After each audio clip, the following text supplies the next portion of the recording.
Olá para todos. Vou apresentar aqui para vocês um estudo que eu fiz para a Noite de Gratidão do Centro Espírita Discípulos José de Abreu. Foi apresentado no dia 7 de agosto de 2023. Então, partilhar aqui com vocês.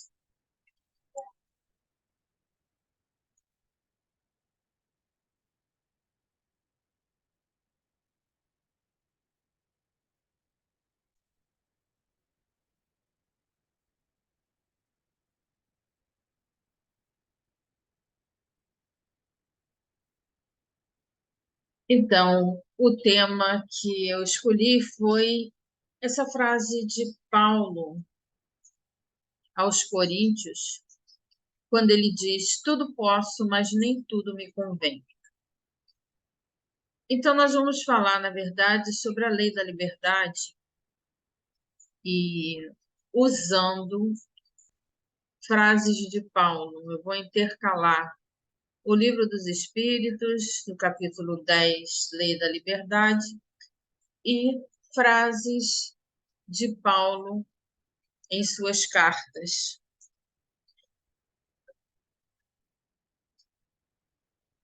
Então, primeiro refletindo por que este tema. Tudo me é lícito, mas nem tudo me convém, diz Paulo. A gente grita muito, né? O mundo grita muito por direitos, por liberdade, o que nós podemos, o que nós queremos, o que nosso corpo é nosso, eu posso fazer o que bem quiser. Então, há em geral, essa colocação, né, da sociedade em si, das pessoas, como uma certa cobrança até, né, de liberdade. Mas, na verdade, né, será que eu posso tudo? Será que tudo realmente me convém? Vamos ver o conceito de liberdade, né? Qual é o significado da palavra liberdade? Ela, na sua origem, ela vem do latim, a palavra libertas, e significa a independência do ser humano, autonomia, autodeterminação, espontaneidade, intencionalidade. Na filosofia, Aristóteles a define como a possibilidade de realizar escolhas orientadas pela vontade. No cristianismo, ela vem com uma conotação de livre-arbítrio. No social, ela está também relacionada com os direitos de cada cidadão, não o direito só de uma pessoa. Quem é livre, afinal de contas? Deus criou o homem livre? Na questão 115, os espíritos, em resposta a Kardec, diz que Deus criou os espíritos simples e ignorantes, ou seja, sem conhecimento. Deu a cada um uma missão com o objetivo de esclarecê-los e de fazê-los chegar progressivamente à perfeição pelo conhecimento da verdade. Então, fomos criados simples e ignorantes, sem o conhecimento pleno, e ao longo das nossas reencarnações, das nossas várias existências, a gente vai adquirindo conhecimento, cada vez mais adquirindo conhecimentos, e através de um discernimento do que é a verdade, o que é o bem, eu vou me aperfeiçoando e vou adquirindo, através da moral, uma conduta de bem que vai me levar à perfeição do meu espírito. Ele continua, né? Os espíritos continuam dizendo: os espíritos adquirem esses conhecimentos ao passar pelas provas que a lei divina lhes impõe. Uns aceitam essas provas com submissão e chegam mais depressa ao objetivo que lhes é destinado. Outros somente as suportam com lamentação e, por causa disso, permanecem afastados por mais tempo da perfeição. Então, a gente já vê aqui uma colocação dos espíritos de que, ao longo das nossas existências, nós vamos passar por provas, onde nós vamos ter que fazer escolhas. Ou a gente aceita essa prova, ou a gente assume essa prova como uma oportunidade de crescimento, ou vamos suportar com lamentação e escolher outra coisa. É aqui que entra a questão do que Paulo diz, que tudo me é lícito, mas nem tudo me convém. Porque muitas vezes aquela prova que eu não quero, que eu não aceito, é aquela prova que vai me ajudar a me modificar, que vai me ajudar a crescer, a encontrar a perfeição, que é o objetivo da encarnação. A gente tem lá na pergunta 132, qual é o objetivo das encarnações? É que a gente alcance a perfeição. Paulo diz na segunda carta a Timóteo, no capítulo 1, versículo 7, que Deus não nos deu um espírito de timidez, mas um espírito de força, de amor e de poder. Então, fomos criados simples e ignorantes, fomos criados sem conhecimento, fomos criados nessa simplicidade onde vamos adquirindo a cada dia e a cada encarnação novos aprendizados, mas olha que coisa linda que Paulo nos diz. Ele nos deu um espírito de força, de poder. Nós não somos tímidos. Deus nos criou com essa força de saber fazer escolhas, de saber decidir, de escolher pelo melhor, de escolher o que nos convém. Porque muitas vezes tem coisas que não são interessantes fazê-las, por mais que a gente possa. E aí a gente fica se perguntando, poxa, mas Deus não podia ter criado um espírito já perfeito? Por que ter que passar por tudo isso, né? Deus, que pode todas as coisas, podia ter criado um espírito perfeito, onde a gente não precisasse passar por tudo isso, né? Em vez de criar o espírito simples e ignorante, por que Deus não criou logo um espírito perfeito? Todo mundo perfeito seria, né? Todo mundo já num mundo perfeito. Por que Deus fez isso? E os espíritos vão nos responder lá na questão 119. Ele diz assim, eles dizem para nós: se os espíritos tivessem sido criados perfeitos, seriam sem mérito para desfrutar os benefícios desta perfeição. Realmente, né? Se a gente fosse criado perfeito, Deus nos criou assim, que mérito eu tenho? Onde estaria o merecimento sem a luta? E Deus não nos quer fantoches. Deus não nos fez fantoches. Ele nos fez justamente simples e ignorantes para quê?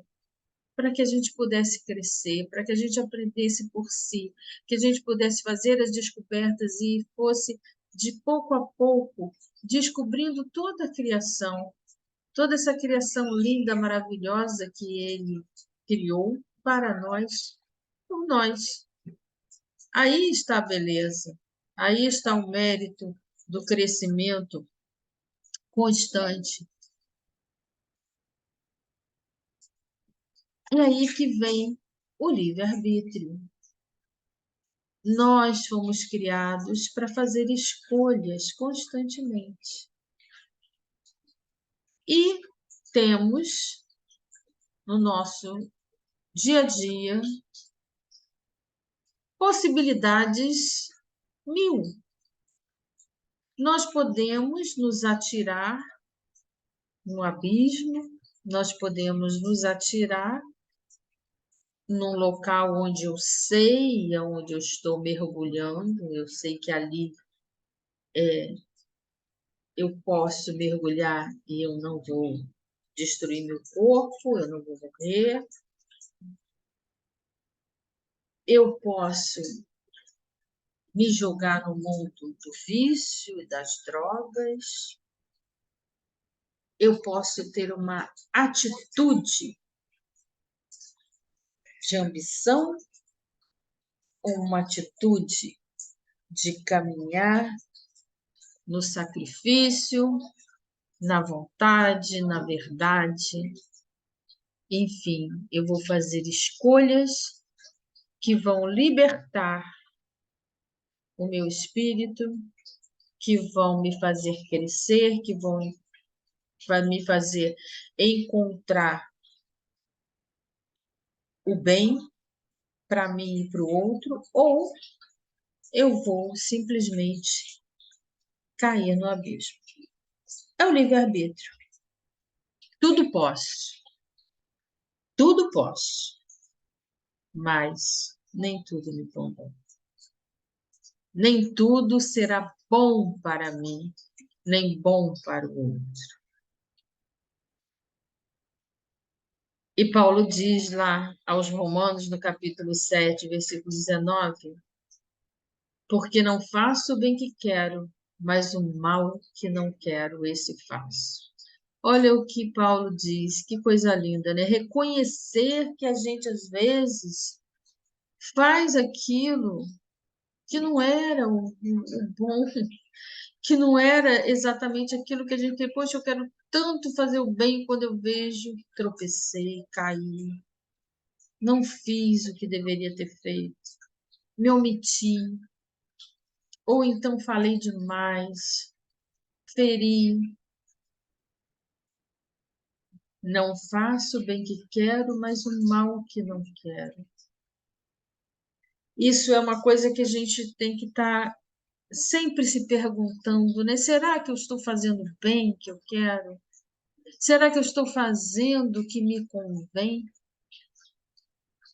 E Paulo, eu trago essas frases de Paulo porque eu acho que está tão propício a esse tema da liberdade, porque Paulo, ele caminhou em busca dessa liberdade, caminhou na liberdade, porque ele não se escravizou a tudo aquilo que estava à sua frente, que poderia ele ser escravo de si mesmo.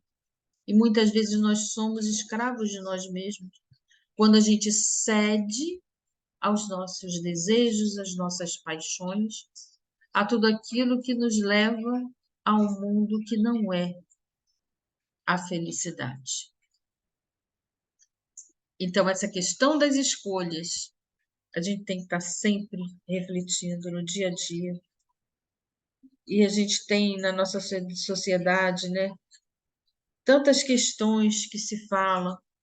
É o aborto, eu tenho direito, o corpo é meu, então eu faço o que eu quero, então eu posso abortar porque o corpo é meu, o corpo é da mulher, eu posso me suicidar porque a vida é minha, eu posso matar porque é meu marido, é minha esposa, é meu filho, e aí se não faz aquilo que eu queria, eu posso matar. Então a gente pergunta, mas convém? Isso realmente convém? E realmente essas atitudes são atitudes que vão ferir ou implicar só na minha vida? Vamos pensar.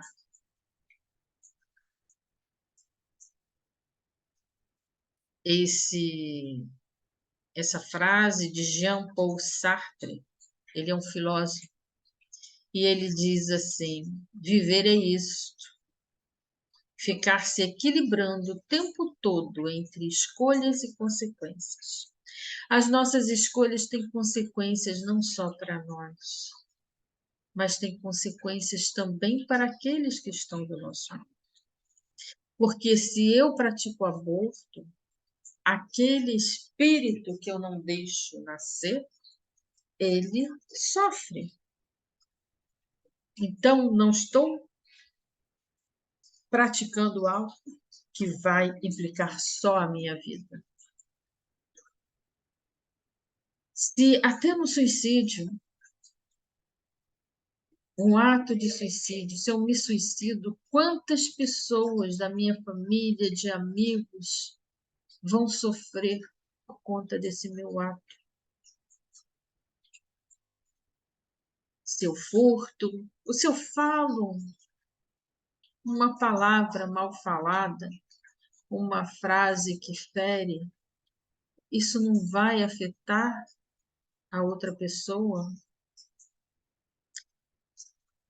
Então, é preciso discernimento a todo momento e sabedoria para fazer boas escolhas. É isso que a gente tem que estar pedindo, porque dentro de nós, dentro da nossa sociedade, dentro do nosso dia a dia, dentro da nossa cabeça, nós temos dois mundos. O mundo dos prazeres, o mundo que vai nos levar a uma falsa felicidade. E a gente tem o mundo real, o mundo que vai fazer com que a gente cresça e melhore. E a gente tem que estar sempre aí fazendo escolhas. E as escolhas que fazemos trazem consequências. Lá na questão 825, Kardec pergunta aos espíritos o seguinte: há posições no mundo em que o homem pode se vangloriar de desfrutar de liberdade absoluta? Eu tenho total liberdade. A vida é minha, eu faço o que eu quero. Quando que essa liberdade é absoluta? Pergunta Kardec aos espíritos e olha o que eles dizem. Não, não há essa posição. Não há liberdade absoluta porque todos necessitam uns dos outros, tanto os pequenos quanto os grandes. É a lei de sociedade. Nós não vivemos isolados. Nós somos um só corpo. E vamos lá ver o que Paulo diz na primeira carta aos Coríntios, capítulo 12 inteiro. É muito lindo. E Paulo coloca essa condição de que fazemos parte de um todo, mas onde cada um é um membro necessário. Eu trago só uma pequena parte aqui, que vocês devem conhecer essa passagem. Paulo diz: de fato, Deus dispõe os membros e cada um deles no corpo como quis. Se houvesse apenas um membro, onde estaria o corpo? Há muitos membros e, no entanto, um só corpo. Ele faz a comparação, né, do corpo humano, que tem vários membros e formam um só corpo, fazendo essa conotação com a sociedade. Então, ele faz essa comparação. O olho não pode, pois, dizer à mão, não preciso de ti. Nem a cabeça pode dizer aos pés, não preciso de vós. E aí ele vai fazer esse jogo, né, de que um membro do nosso corpo, né, não pode dizer para o outro: eu não preciso de você. Por quê? Porque o corpo todo, um precisa do outro. Nós somos um corpo com vários membros, com várias órgãos e todos são necessários. Não existe nenhum melhor do que o outro, não existe nenhum que não precise do outro. Um precisa do outro. E é isso que ele faz essa comparação do corpo com o corpo social, onde na sociedade todos precisamos uns dos outros. Então, quando eu pratico um ato que pode ser aparentemente bom para mim, ele pode ser ruim para o outro. E vice-versa. Aí vai a questão de que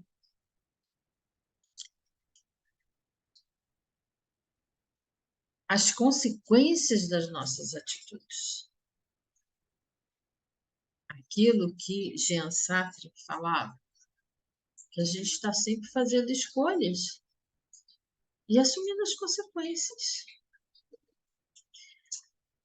Na terceira parte das Leis Morais, do capítulo 10, lá no Livro dos Espíritos, a questão 872 é um resumo teórico das motivações das ações do homem. É um resumão que Kardec faz desse capítulo.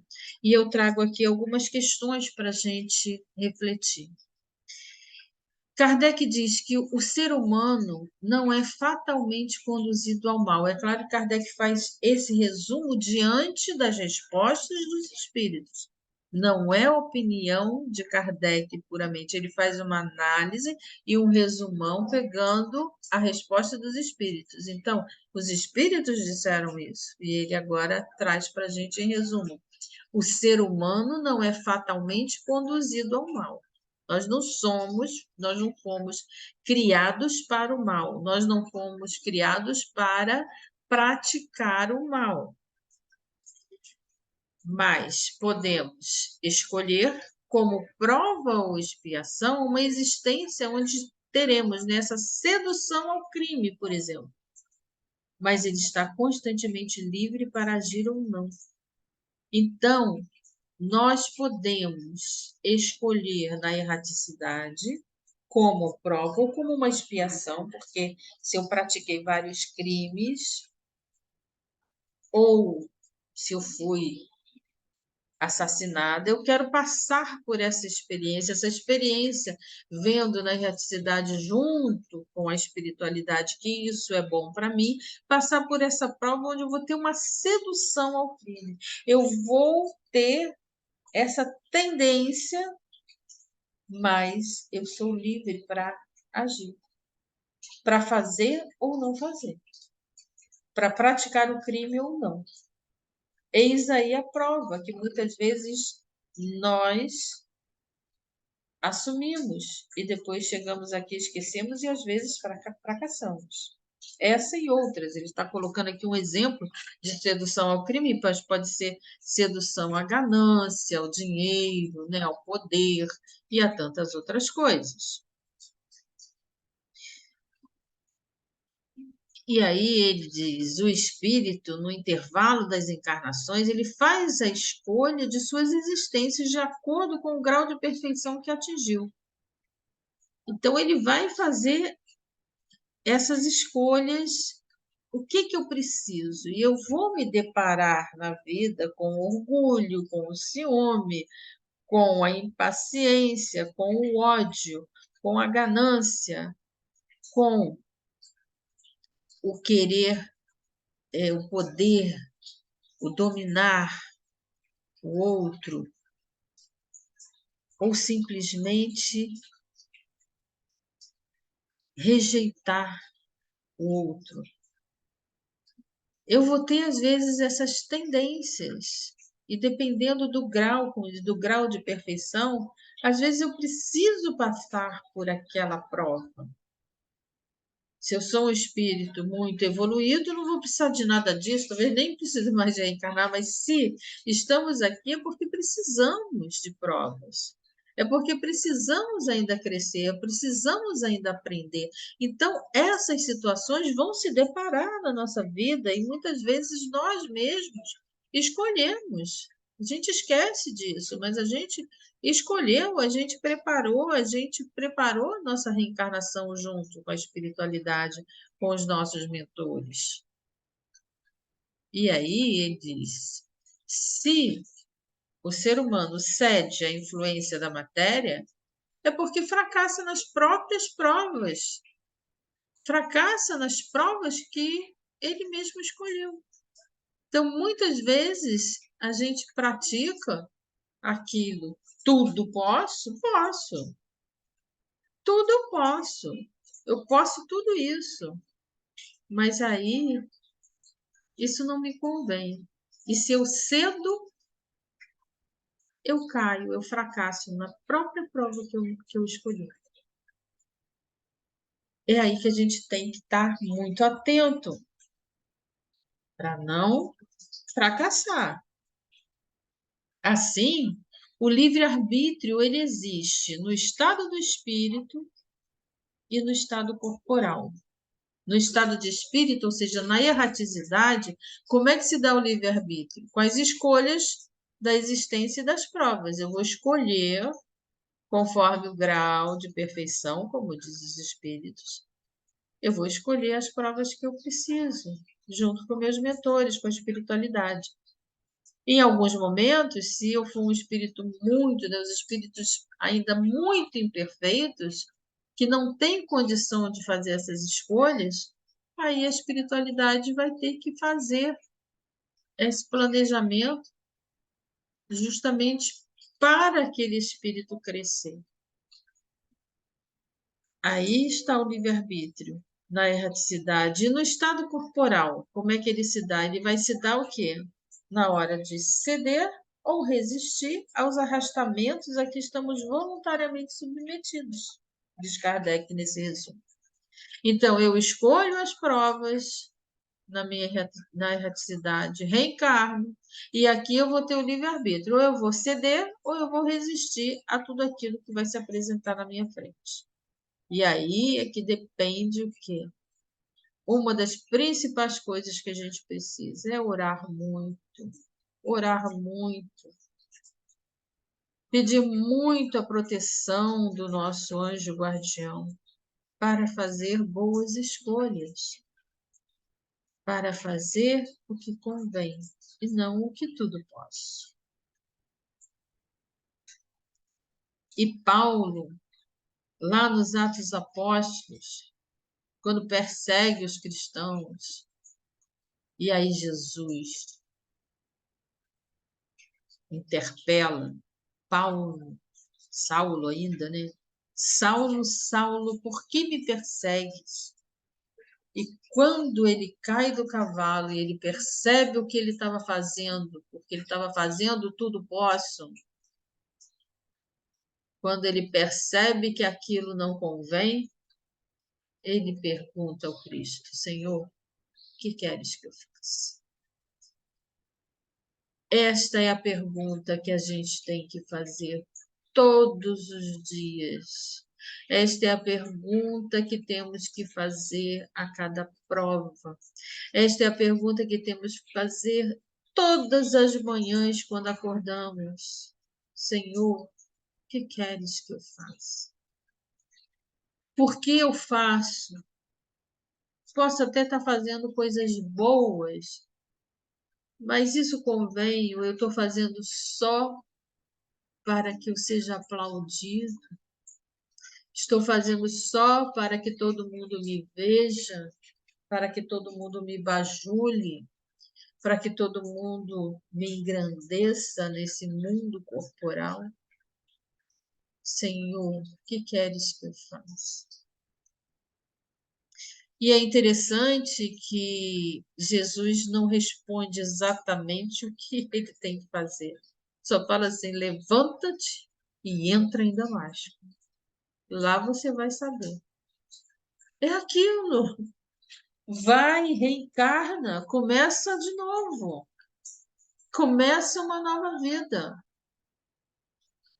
bebezinho, criança, e vamos lá enfrentar uma nova encarnação e vamos descobrindo, como Paulo descobriu entrando em Damasco o que tinha que fazer.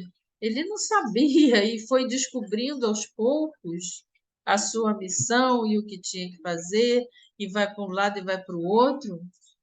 Assim também nós, nas nossas encarnações, temos que ir aos poucos, aprendendo. Muitas vezes não dá, a gente não sabe para onde ir, o que fazer, o que é melhor, mas essa oração firme que a gente tem que fazer todo dia, se entregar nas mãos de Deus e perguntar: Senhor, o que que eu tenho que fazer? O que queres que eu faça? Isso é muito profundo.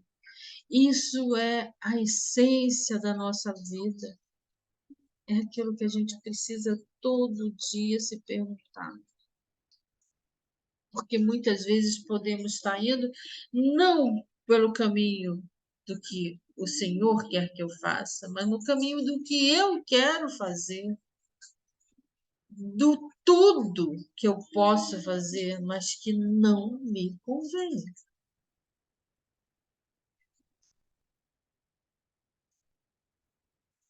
E olha que profundo e lindo que Kardec coloca nesse resumo sobre a nossa doutrina. Ele diz que a doutrina espírita é evidentemente moral. Por quê? Porque admite no homem o livre-arbítrio em toda a sua plenitude. Deixa-lhe toda a responsabilidade, pois reconhece seu poder de resistir. Então, ter liberdade, ter livre-arbítrio é ter responsabilidade. E a doutrina reconhece em nós o poder que temos de resistir a todos os nossos prazeres, a tudo aquilo que nos leva ao mal, tudo aquilo que nos leva para o lado que não é o lado da moral. E que coisa linda, então, que Kardec diz, quer dizer, a doutrina acredita em nós. Nós temos uma doutrina evidentemente moral que nos dá esse livre-arbítrio porque entende que nós temos condição de resistir.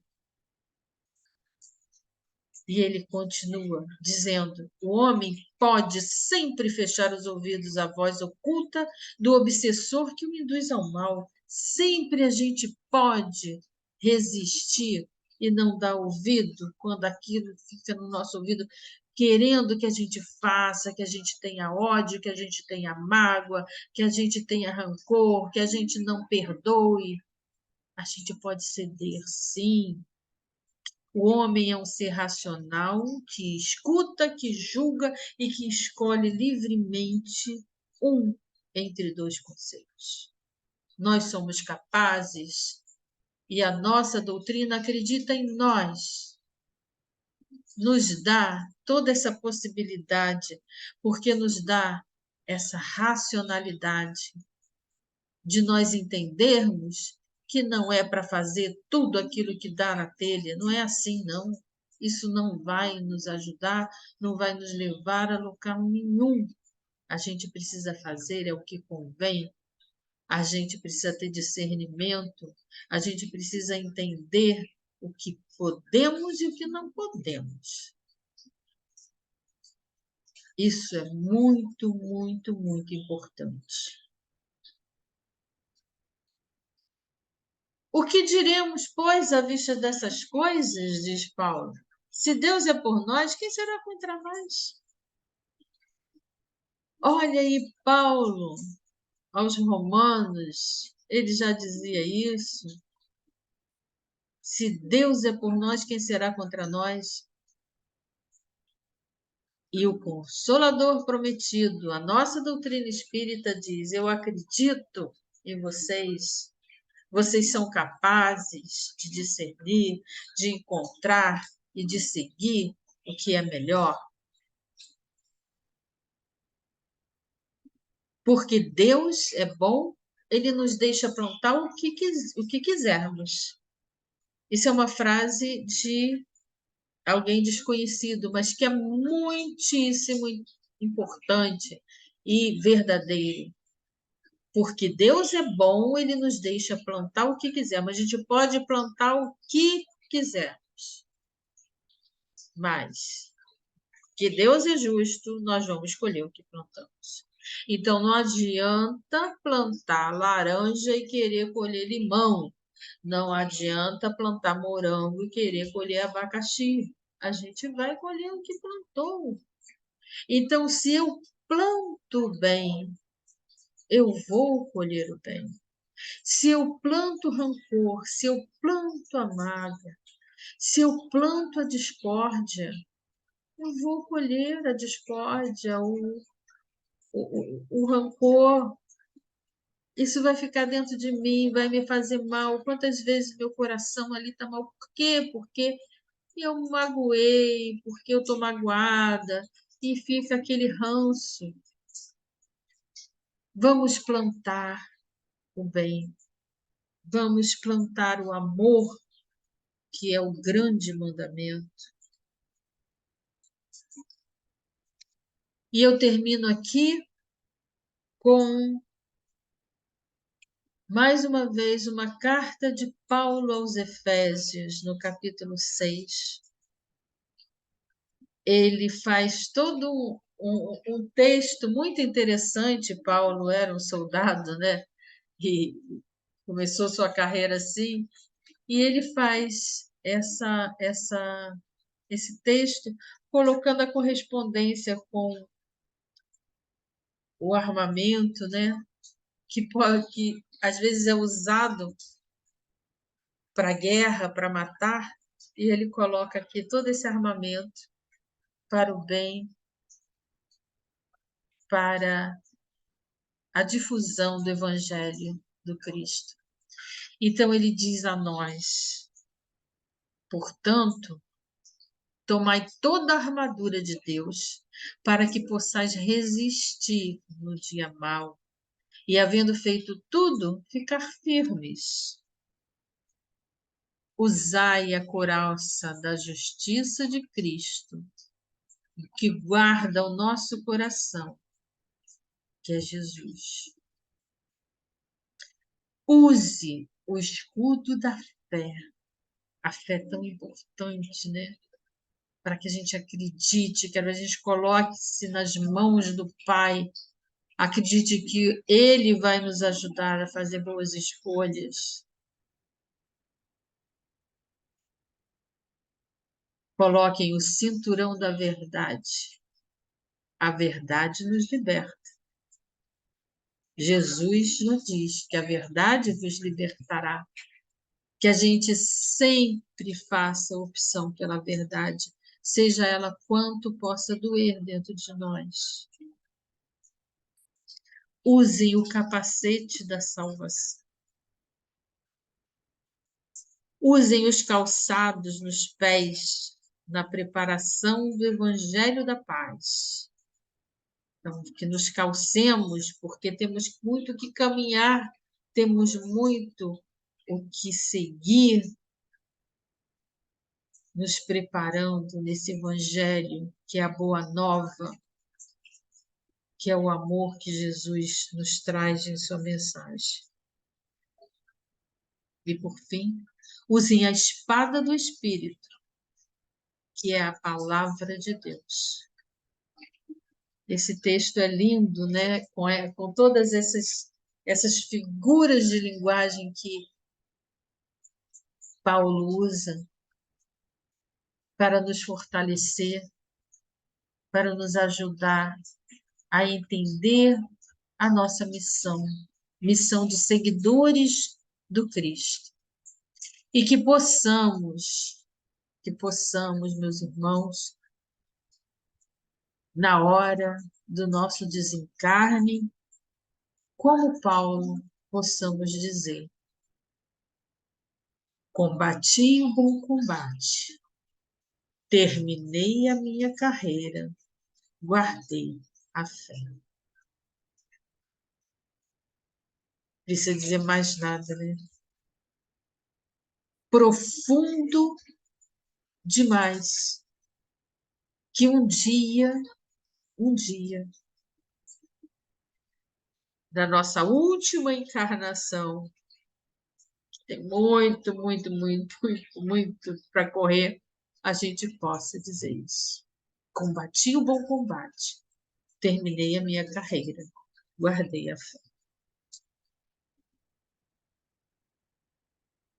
E a minha gratidão a todos vocês que ficaram aqui ouvindo essas palavras, que podemos partilhar aí esse desejo de querer fazer sempre o melhor, de querer seguir aquilo que o Cristo nos ensinou e possamos caminhar sempre, sempre fazendo boas escolhas. Assim seja, fiquemos todos na paz com Jesus. Amém.